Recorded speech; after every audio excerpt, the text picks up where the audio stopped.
I'm Melanie Shimano. I'm a data analyst for Baltimore City Government, and I also run the Food Computer Program in Baltimore City Public Schools. We build food computers with high school and elementary school students so they can learn a little bit about urban agriculture, computer programming, and apply these to real-world applications.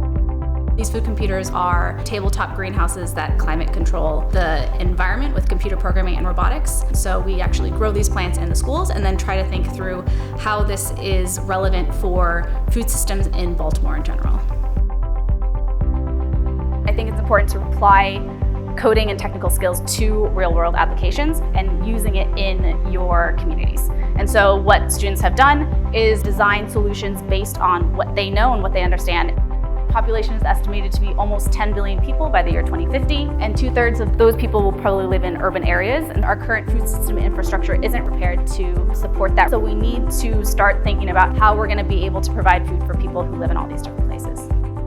One of the things to help push all this forward is to have more people really involved in computing, understanding how this plays into food systems and how you can use your own expertise to help further this field. Obviously, building a food computer isn't going to solve every single one of these problems, but as long as we're talking about this kind of thing, I think this helps in relating what new technologies can do and creating a better future.